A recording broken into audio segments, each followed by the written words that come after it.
time I've been in there. My name is David Falcon, and I was actually born at Lackland Air Force Base in San Antonio, Texas, because my father was in the Air Force. He grew up in Astoria, actually. When his term of service was up, we moved back to Astoria, and we got an apartment. It was a fifth floor walk-up back in about 83 or 84. And it was rent stabilized, which was really fortunate because we were able to stay in the neighborhood for a good period of time. But it was always my goal to work my way back into the city. I was able to do that, after college and after joining the military myself. Go to law school at St. John's, live in Astoria. It's still hard, trying to find a way to kind of afford living in the city. But now, through the housing lottery, I was able to get a really great place here and maybe make long-term plans to stay in the city.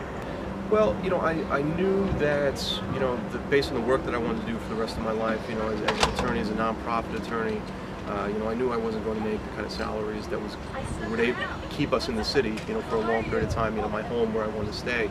So, I had to look for alternatives. It was either continue practicing the way I want to practice but have to move out, or seek out opportunities like this.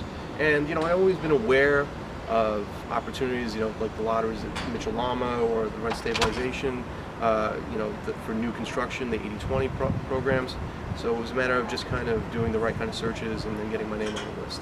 I think that it's really important to do everything we can in the city to keep costs stable, to keep it, particularly for our elder generation and our veterans. I think that now I have a reasonable expectation to raise a family here and to have it stay here for generations to come. My grandfather came here from out of the country.